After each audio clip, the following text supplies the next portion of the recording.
नमस्कार दोस्तों, मैं हूं प्रदीप गोस्वामी। आप देख रहे हैं मेरा चैनल प्रदीप बेसिक ज्ञान।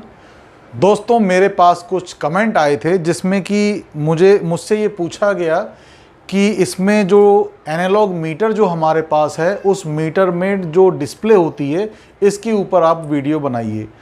तो दोस्तों, बिल्कुल बात सही है कि जब हम डिस्प्ले के बारे में जब हम नहीं जानेंगे तो हम कैसे किसी पुर्जे को चेक करेंगे या हम वोल्टेज या किसी रेजिस्टेंस को कैसे चेक करेंगे। तो इसके लिए डिस्प्ले का जानना बहुत ज़रूरी है दोस्तों। तो मैंने आपको समझाने के लिए जो आसान तरीका होता है वो मैंने इसको समझा कि मैं बोर्ड के ऊपर आपको यदि बताऊंगा तो हो सकता है आपको अच्छा नॉलेज मिल जाए, जल्दी समझ में आ जाए। तो चलिए दोस्तों, सबसे पहले तो हम ये देखते हैं कि इसकी जो एनालॉग मीटर है इसका ये डिस्प्ले के ऊपर किस तरीके से फिगर दिया होता है। तो देखिए दोस्तों, मैं इसको पास में करके दिखा रहा हूँ। तो देखिए दोस्तों, इसका डिस्प्ले इस तरीके का होता है। तो मैंने इसको बोर्ड में उतारने की कोशिश की है जिससे कि आपको आसान तरीके से समझ में आए। तो अब देखिए दोस्तों, हम इसको कैसे चेक करेंगे। इसमें जो सबसे ऊपर वाली लाइन है ये हमारी रेजिस्टेंस या रजिस्टर चेक करने के लिए होती है। इसको हम ओम्स में चेक करते हैं। तो इसके लिए दोस्तों हमारे पास दो प्रॉब होती हैं, एक ब्लैक और एक रेड। तो दोस्तों हम क्या करते हैं, ये ओम्स वाली रेंज में इसे हम लगाते हैं। जैसे कि ये जो हमारा होता है ये कॉमन होता है, इसमें हमको हमेशा ब्लैक प्रॉब लगानी होती है, तो हम इस पर ब्लैक प्रॉब लगा देते हैं। इसके बाद में दोस्तों ये बगल में दो स्लॉट बने हुए हैं। इन स्लॉट में नीचे होता है 1 मेगा ओम और ऊपर है 10 के की रेंज। तो ये दो रेंज इसमें होती हैं। तो हम सबसे पहले क्या करेंगे, ऊपर वाला जो 10 के की रेंज है इसमें हम इसको लगा देंगे। अब इसमें लगाने के बाद में जब हम इस पे रीडिंग देखते हैं तो हमको कौन सा इसमें डिस्प्ले देखना होता है दोस्तों, हम देखेंगे सबसे ऊपर वाली लाइन। लेकिन इसमें भी दो डिस्प्ले, दो रेंज चल रही होती हैं। जैसे कि आप इस साइड देखेंगे, यहाँ तो 0 है, सेम है दोनों तरफ से। लेकिन इस साइड देखेंगे तो ये 10K और ये 1M, यानी कि जो हमने 10K पे जो रेंज पे लगाया था प्रॉब को, तो 10K पे फिर हम इस रेंज पे देखेंगे। ये जो नीचे इसमें दिया हुआ है ये है 10K की रेंज। तो देखिए दोस्तों, ये 10K की रेंज है। ये देखिए 10K की रेंज ये नीचे वाली दी हुई है। जब हम 10K की रेंज उसमें लगाएंगे प्रॉब को तो हमको ये नीचे वाली रेंज देखनी है। और हम 1M पे लगाएंगे यानी 1 मेगा ओम पे लगाएंगे तो हमको ये 1 मेगा ओम वाली ऊपर वाली रेंज को हमको देख कर इसको चेक करना होता है। अब दोस्तों, कोई भी रेजिस्टेंस को जब हमें चेक करना होता है, जैसे कि हमने किसी भी रेजिस्टेंस पे चेक किया और हमारी अगर निडल यहाँ पे आके रुक गई। देखिए दोस्तों, अगर निडल हमारी यहाँ पे आके रुक जाएगी, हमने अभी 10K पे उसको रेंज को लगाया है और अगर हमारी निडल यहाँ पे रुक जाती है तो हमको ये नीचे वाली रेंज देखनी है 10K वाली। तो ये देखिए दोस्तों, यहाँ पे जो है ये 100 दिखा रहा है, यानी कि हमारा रेजिस्टेंस की जो वैल्यू है वो है 100 ओम। और अब दोस्तों ये तो हो गया, इसके ऊपर सीधा सीधा इसमें लिखा हुआ है इसलिए मैंने बता दिया। आप कहेंगे कि मैंने जो है इसके ऊपर बता दिया। अगर कहीं बीच में आके जो निडल है वो रुक जाती है तब हम क्या देखेंगे। तो इसको देखने का तरीका ये होता है दोस्तों, जैसे मान के चलो यहाँ पे आकर हमारी निडल रुक जाती है। यहाँ अगर निडल रुक जाती है तो हमको 100 और 50 के बीच में रुकी है, तो ये जो है हमारी 75 हो गई। इन दोनों के बीच में 50 का अंतर है। तो अब ये 25-25 के भाग में दोनों बटे हुए हैं, तो ये हमको मान के चलना पड़ेगा कि ये 75 ओम है। जैसे मान के चलो अगर निडल हमारी यहाँ पे आके रुक जाती है और हम 10K की रेंज पे हमने लगा के रखा हुआ है हमारी रेड वाली प्रॉब को, और निडल हमारी यहाँ पे आके रुक गई है, तो ये हमें कंफर्म करना है कि हमारा कितने ओम का रेजिस्टेंस है। उसके लिए दोस्तों ये देखिए आप 20 ओम यहाँ पे दिया हुआ है, 10 ओम यहाँ दिया हुआ है। इन दोनों के बीच में यहाँ 15 ओम होता है। 10 और 20 के बीच में 15 ओम हो जाएगा। लेकिन हमारी निडल यहाँ रुकी हुई, यानी इन दोनों का भी सेंटर है ये, तो इसको हम मानेंगे कि ये 12 ओम की रेजिस्टेंस है। तो इस तरीके से दोस्तों हम ये एक्यूरेसी इसमें नहीं होती है, लेकिन फिर भी इतना एक्यूरेट है कि 1-2 ओम का कुछ ज़्यादा डिफरेंस नहीं आता है। तो हम इसको जो है बहुत अच्छी तरीके से चेक कर सकते हैं। इसी तरीके से ये भी एक प्रकार से एक्यूरेट ही है। और अब देखिए दोस्तों, अगर हमने 1 मेगा ओम पे लगाया हुआ है हमारी रेड वाली प्रॉब को, और अब अगर यहाँ पे आके रुकती है, देखिए यहाँ पे अगर रुकती है, जैसे फर्स्ट में पहले मैंने आपको बताया था, अगर यहाँ पे आके रुकती है तो 10K पे तो ये 100 ओम की हो गई थी, और 1 मेगा ओम पे अगर हमने लगाया हुआ है रेड वाली प्रॉब को, तो फिर हमको ये ऊपर वाली रेंज पे इसको देखना होगा। तो ऊपर वाली रेंज पे दोस्तों, या अगर हमारी जो निडल है वो यहाँ पे आके रुकी है, तो वो होता है 100K। इस तरीके से दोस्तों हम देखते हैं, तो ये ऊपर वाली रेंज है और ये हमारा जो है 100K की रेजिस्टेंस है। अच्छा दोस्तों, जिस तरीके से मैंने 10K पे दिखाया था आपको, इसी तरीके से 1 एम पे अगर हम देखते हैं तो, और हमारी जो निडल है वो यहाँ पे आके रुकती है, तब हम इसमें क्या देखेंगे, किस तरीके से देखेंगे। तो इसके लिए हमें ऊपर वाली रेंज देखनी है। ऊपर वाली रेंज में ये 10K था, ये 5K है, और 10K और 5 के बीच में यहाँ पे कितना होना चाहिए, इन दोनों को फिर हमको क्या करना पड़ेगा, 2.5K के अंतर में ये आएगा। तो यहाँ पे 2.5K का ये स्पेस है और ये स्पेस 2.5K का है, यानी कि हमारा यहाँ पे 7.5K की वैल्यू हमें आएगी। तो हमारी अगर निडल यहाँ पे आ रही है तो हमारा ये है जो 7.5K की रेजिस्टेंस है।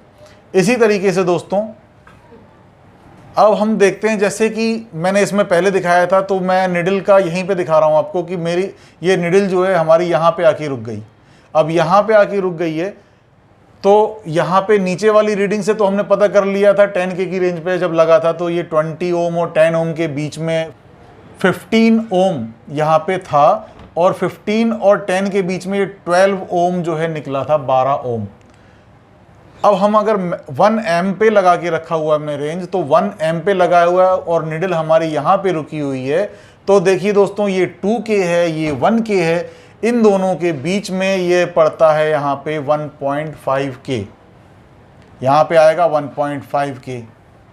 अब 1.5K और 1K के बीच में तो ये आ जाएगा दोस्तों 1.2K। तो यहाँ की वैल्यू कितनी रहेगी दोस्तों, 1.2K। तो इस तरीके से हम रेजिस्टेंस को चेक करते हैं, उसकी वैल्यू हम निकालते हैं। अब देखिए दोस्तों, अब मैं आपको बताता हूँ वोल्टेज कैसे चेक किया जाता है। तो वोल्टेज चेक करने के लिए हमारी जो ब्लैक प्रॉब है वो तो हमारी कॉमन रहेगी, जो हमारी ब्लैक प्रॉब है वो हमारी कॉमन रहेगी, उसको हम एक ही जगह पे यहीं पे लगा के रखना है, और हमेशा जो है ब्लैक प्रॉब हम यहीं पे लगाते हैं, ये कॉमन होती है।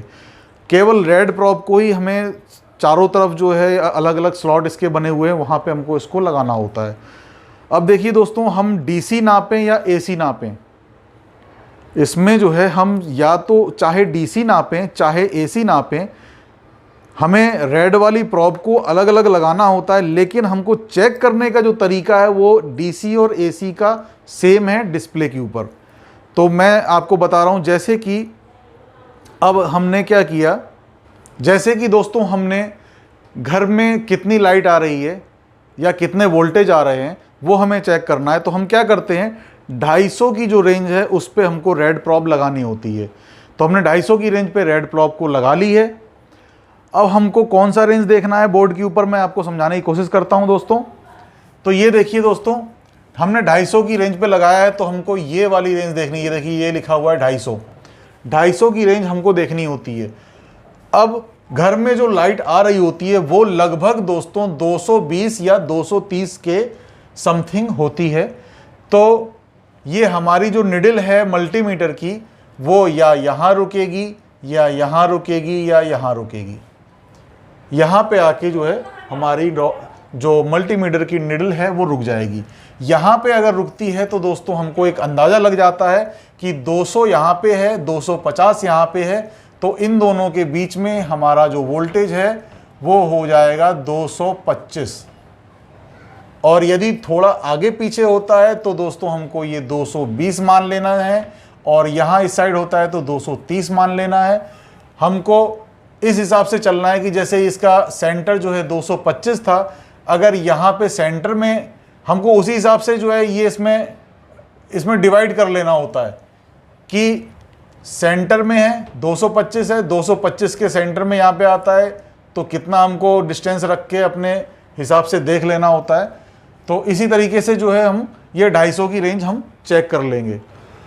अब दोस्तों जैसे हमने डीसी में 50 वोल्ट की रेंज पे लगाया, तो मल्टीमीटर को 50 वोल्ट की रेंज पे लगाएंगे, क्योंकि अगर हम बैटरी चेक कर रहे हैं या कोई चार्जर चेक कर रहे हैं तो हमको 50 वोल्ट की रेंज पे लगाना होता है। तो 50 वोल्ट की हमने रेंज पे लगाया तो हमको ये रेंज चेक करनी होती है सेकंड नंबर की। इस रेंज पे देखिए आप, ये 50 वोल्ट यहाँ पे निडल अगर हमारी यहाँ आ रही है तो 40 वोल्ट है, ये 30 वोल्ट है, ये 20 है, ये 10 है, ये 0 है। 250 वोल्ट पे रेंज लगाया, 250 वोल्ट की रेंज पे लगाया तो ये 250 वोल्ट था, यहाँ 200 वोल्ट है, ये 150 है, ये 100 है, ये 50 है, ये 0 है। इसी तरीके से 50 वोल्ट की रेंज पे अगर हमारा 48 वोल्ट की अगर बैटरी है तो हमारी जो निडल है वो यहाँ पे आके रुक जाएगी, क्योंकि ये 40 और ये इसका सेंटर हो जाएगा, ये 45 हो जाएगा, और 45 और ये 50 क्योंकि यहाँ पे अगर आएगा तो ये 47 हो जाएगा, तो ये यहाँ पे आके हमारी निडल रुक जाएगी। तो यानी कि ये हमारा 48 वोल्ट की बैटरी है।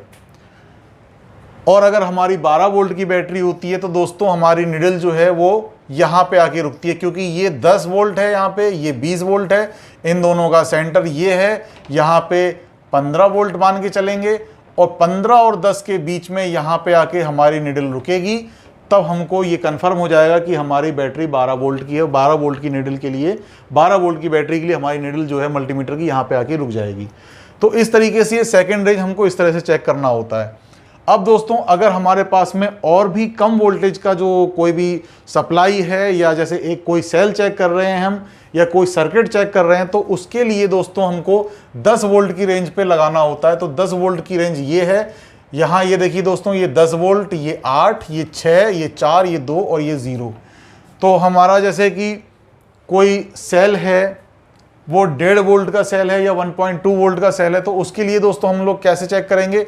नीचे वाली रेंज देखेंगे 10 वोल्ट वाली, इस पे हमको निडल लगा, वो रेड प्रॉब लगानी है और चेक करना है 10 वोल्ट की रेंज।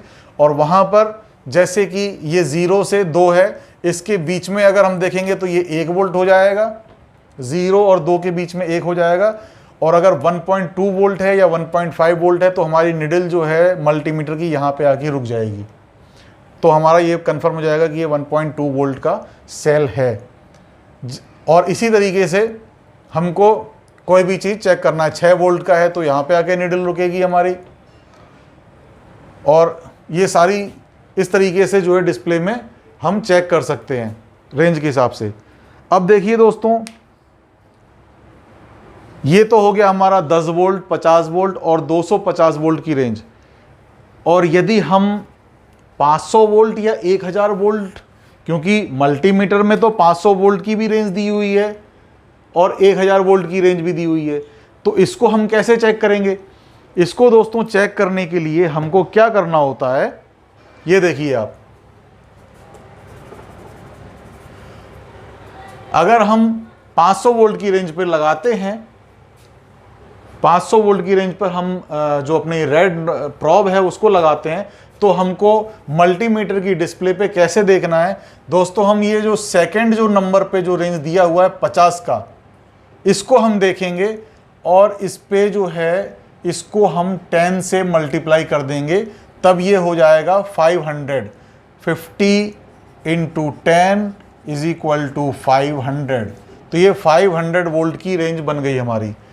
अब हमको हर जो डिस्प्लेस पे दिया हुआ है सब जगह 10 से मल्टीप्लाई इसको कर देना है। हमारी अगर निडल यहाँ पे आके रुकती है, इस पे रुकती है, तो ये हो गया 400 वोल्ट। यहाँ पे रुकती है तो 300 वोल्ट, इन दोनों के बीच में रुकती है तो ये हो गया 300 और 400 के बीच में 350 वोल्ट। तो इस तरीके से दोस्तों हमको 500 की रेंज मिल जाती है। अब यदि हमारे पास में 1000 वोल्ट की रेंज हमें चेक करनी होती है मल्टीमीटर में, हम एसी में 1000 वोल्ट पे अगर हमने रेड प्रॉब लगा के रखी हुई है तो उसको हम डिस्प्ले पे कैसे देखेंगे दोस्तों, आइए समझते हैं। इसके लिए हमको क्या करना होता है, सबसे नीचे 10 वोल्ट की रेंज लेनी है, लेकिन अब इसमें 10 से मल्टीप्लाई ना करके हम इसको करेंगे 100 से मल्टीप्लाई। इसको करते हैं दोस्तों हम 100 से मल्टीप्लाई। 100 से जब मल्टीप्लाई करेंगे तो ये हो जाएगा 1000। देखिए दोस्तों 10 इंटू 100 बराबर 1000। अब हमको नीचे वाली रेंज लेके चलनी है और 100 से मल्टीप्लाई करना है। हर फिगर को 100 से मल्टीप्लाई करेंगे, जितना भी जहाँ पे भी हमारी निडल आके रुक जाएगी। जैसे अगर हमारी निडल यहाँ पे आके रुकती है तो ये 8 लिखा हुआ है, 8 पे हमको 100 से मल्टीप्लाई करेंगे तो ये हो जाएगा 800 वोल्ट, यानी कि 800 वोल्ट करंट ये हो जाएगा। तो इस तरीके से दोस्तों हम मल्टीमीटर, एनालॉग मल्टीमीटर इस तरीके से हम चलाते हैं, उससे टेस्टिंग करते हैं। और दोस्तों इसमें और भी रेंज होती है, जैसे कि हमको कैपेसिटर, सेरामिक कैपेसिटर अगर चेक करना होता है तो उसके लिए भी ये नीचे रेंज दी हुई है। अगर आप इसके इच्छुक हैं तो आप कमेंट करके बताएं, तो इसके बारे में भी मैं डिटेल से आपको बताऊंगा। ये रेड कलर में इसका पूरा दिया होता है, तो अगर आप इसके इच्छुक हैं, जानने के इच्छुक हैं, तो आप मुझे कमेंट करके बताएं, तो इसके बारे में भी मैं आपको डिटेल से नॉलेज दूंगा। और दोस्तों आपको मेरी वीडियो अच्छी लगती हो तो कृपया मेरे वीडियो को लाइक करें, उसको कमेंट करें और दोस्तों को शेयर करें। और यदि आप मेरे चैनल पे नए हैं तो कृपया मेरे चैनल को आप सब्सक्राइब करें। तो चलिए दोस्तों चलते हैं, धन्यवाद।